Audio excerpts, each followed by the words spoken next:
નમસ્કાર વિદ્યાર્થી મિત્રો, આજે આપણે જેડબલઈમાં ખૂબ અગત્યના ચેપ્ટર તરફ પ્રયાણ કરીએ છીએ. આ ચેપ્ટર ખૂબ ભેદભરમથી ભરપૂર છે. તમને નામ સાંભળીને ખબર પડી ગઈ હશે કે હું સંકર સંખ્યાઓ વિશે વાત કરવા જઈ રહ્યો છું. હા મિત્રો, આ જેડબલઈનું ખૂબ જ મહત્વનું ચેપ્ટર છે. દર વર્ષે આ ચેપ્ટરમાંથી એક પ્રશ્ન હોય જ છે. તો આજે આપણે આની શરૂઆત કરીએ થોડાક બેઝિક મુદ્દાઓ ધ્યાનમાં લઈને. આપણે ધીમે ધીમે આમાં આગળ વધશું. આ ચેપ્ટરમાં ઘણું બધું યાદ રાખવાનું છે તમારે. તો આપણે ધીમે ધીમે લેક્ચર વાઇઝ એના થિયોરી અને ક્વેશ્ચન એમ જોતા જશું, જેથી તમને સરળ રહે. તો થોડુંક રિવાઇઝ કરાવી દઉં. તમે 11મા ધોરણમાં ભણી ગયા છો z બરાબર x + iy ને સંકર સંખ્યા કહેવાય. અહીંયા મેં બધું ખૂબ ટૂંકમાં લખ્યું છે, જે તમને ખૂબ હેલ્પફુલ થશે. જે તમારે યાદ રાખવાનું છે એટલું જ છે, એટલે ખાસ આ ધ્યાનમાં રાખજો. તો x + iy માં x ને વાસ્તવિક ભાગ અને y ને કાલ્પનિક ભાગ કહે છે. તમે જાણો છો આના પરથી z બાર એની અનુબદ્ધ સંકર સંખ્યા x - iy છે. અહીંયા ખાસ યાદ રાખો i² બરાબર -1. હવે આપણે ચર્ચા કરીએ argz. અંગ્રેજીમાં આને z નો કોણાંક, આર્ગ્યુમેન્ટ ઓફ z એવું કહેવાય. આપણે એને ઘણીવાર થીટા પણ કહીએ છીએ. જો થીટા -π થી π ની વચ્ચે લઈ લેવામાં આવે, આપણે જાણીએ છીએ કે આ તમે આર્કેન ચિત્ર પરથી મેળવી શકો છો. બધું તમે ગુજરાત બોર્ડમાં ભણી ગયા છો, એટલે હું એની બહુ ખાસ ચર્ચા નથી કરતો. કોઈ પણ સંકર સંખ્યા z બરાબર x + iy તમને ખ્યાલ છે એ xy પ્રકારનું બિંદુ આર્ગેન્ડ ચિત્રમાં દર્શાવે છે. તો આર્ગેન્ડ ચિત્રના આ xy પ્રકારના બિંદુ પરથી આપણે એવું કહી શકીએ કે આ બિંદુ પ્રથમ ચરણમાં હોય તો એનો કોણાંક tan inverse y/x થાય. યાદ રાખજો આ મિત્રો, સૂત્રો એ ખાસ અગત્યના છે. આટલા સૂત્રો તમારે ખાસ પ્રિપેર કરવાના છે. આ સૂત્રો પરથી જ દાખલા થશે. જેમાં કોણાંકની જરૂર પડે એમાં 4 પરિણામો ખાસ યાદ રાખવા. તો સંકર સંખ્યાનો કોણાંક પ્રથમ ચરણમાં બિંદુ હોય તો tan inverse y/x, બીજા ચરણમાં હોય તો બીજા ચરણમાં એ તમે સમજી શકો છો tan inverse y/x, ત્રીજા ચરણમાં હોય તો -π + tan inverse y/x.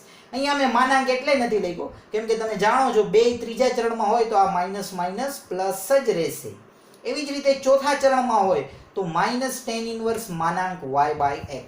હવે મિત્રો બરાબર ધ્યાનથી જોશો તો તમને સ્પષ્ટ ખ્યાલ આવશે કે પહેલું ચરણ અને ચોથું ચરણ એના કોણાંકો એકબીજાના વિરોધી છે. એવી જ રીતે બીજા ચરણ અને ત્રીજા ચરણમાં સંકર સંખ્યા હોય તો એના કોણાંક પણ એકબીજાના વિરોધી છે. તો આપણે એવા તારણ પણ આવીએ કે નહીં, z એ પ્રથમ ચરણમાં હોય તો z બાર ચોથા ચરણમાં હોય. આપણે જાણીએ છીએ પ્રથમ ચરણની અનુબદ્ધ સંકર સંખ્યા ચોથા ચરણમાં હોય. તો બંનેના કોણાંકો વિરુદ્ધ હોવાથી સરવાળો શૂન્ય થાય. આ પરિણામ જેડબલઈ નું મોસ્ટ ઇમ્પોર્ટન્ટ રિઝલ્ટ છે મિત્રો, ધ્યાન રાખજો. Argument of z + argument of z બાર બરાબર 0. જો આપણે કોઈ થીટાના સંદર્ભમાં વાત કરતા હોય, ખૂણાના સંદર્ભમાં, એટલે કે ત્રિકોણમિતીય પરિણામ એ આવર્તી વિધેય હોય, તો આપણે જાણીએ છીએ કે 2n π આગળ વિધેયનું આવર્તમાન મળે. તો argz બરાબર થીટા હોય તો argz બાર એ 2n π - થીટા લખી શકાય. આના પરથી લઘુગણકની જેમ જ કોણાંકના ગુણધર્મો કામ કરે છે. આ ખાસ યાદ રાખજો.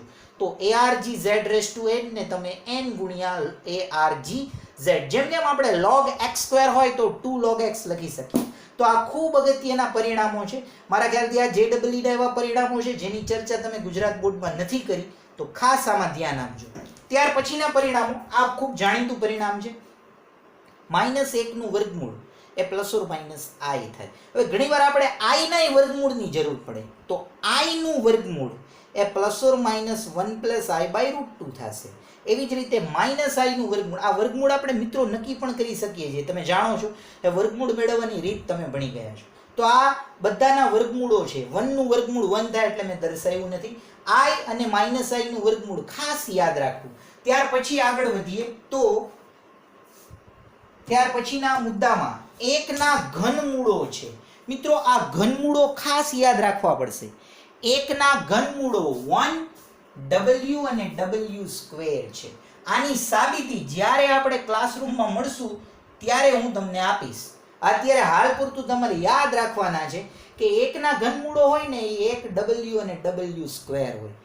w એને તમે ઓમેગા પણ ઘણીવાર વાંચતા હશો કેમ કે અહીંયા સિમ્બોલ એ ઓમેગા જેવો છે. અહીંયા w એ આ પ્રકારની સંકર સંખ્યા બને છે. કઈ રીતે બને છે તો એ ચર્ચા આપણે ક્લાસરૂમમાં જ્યારે મળશું ત્યારે કરશું. અત્યારે તો આપણે JEE માં મહત્વનું પરિણામ છે માટે યાદ રાખશું. તો w ની કિંમત -1 + i√3/2 થશે. w સ્ક્વેર ની કિંમત -1 - i√3/2 થશે. મિત્રો ખરેખર આનો વર્ગ આ છે એ તમે પણ જાતે ચેક કરજો.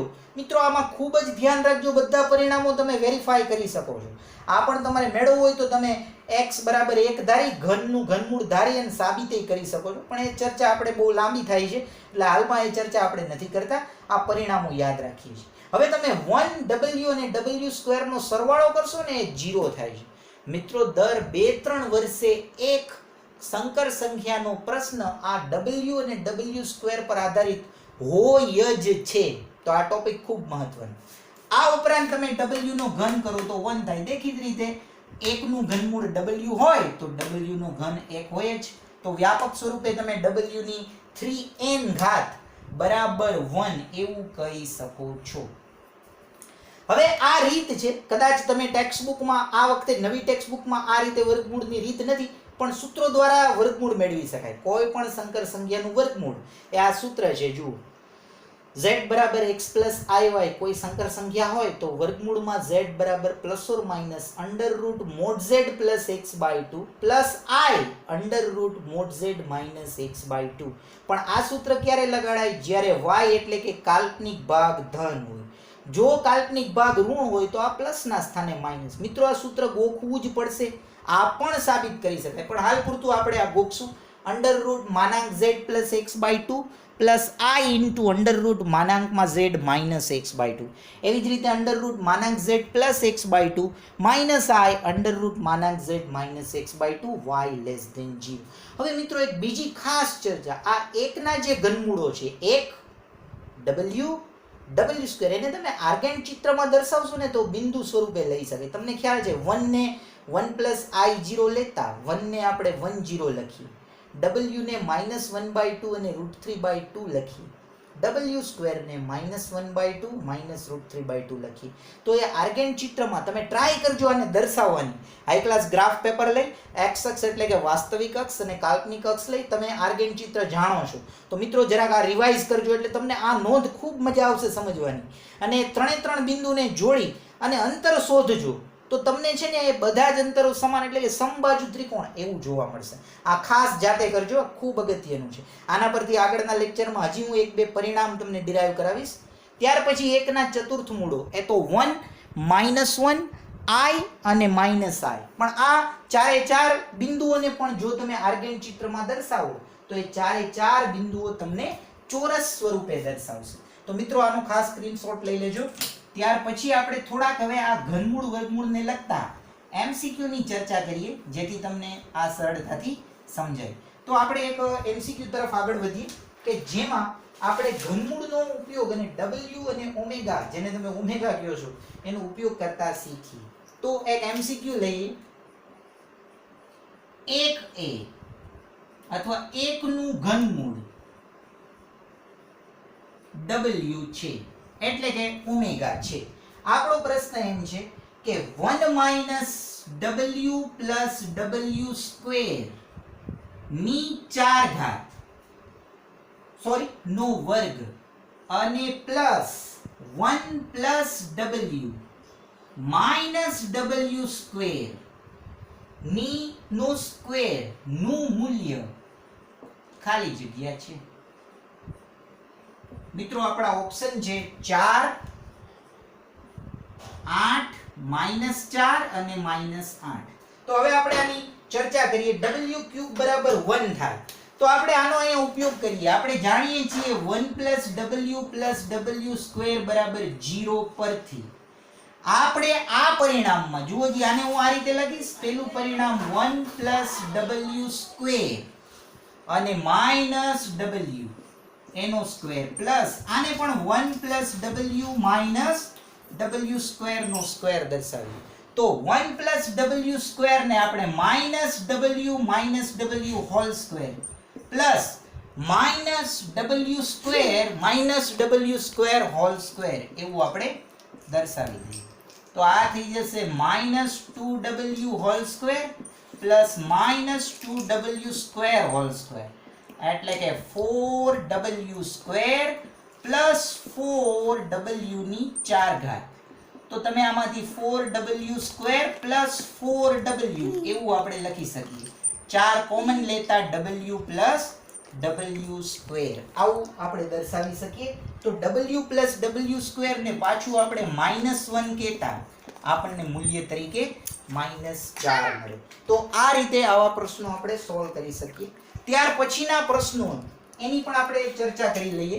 તો ત્યાર પછીના પ્રશ્નોની ચર્ચા કરીએ તો આ પ્રકારના પ્રશ્નો તમે હોમવર્કમાં કરી શકશો કે જેમાં 1 w સ્ક્વેર બરાબર 0 એવા આપણને પરિણામો મળે છે. તો આવા એક બે પ્રશ્ન તમને હોમવર્કમાં આપું છું. જો w ક્યુબ બરાબર 1 આ એક પ્રશ્ન હોમવર્કમાં કરવાનો છે. તો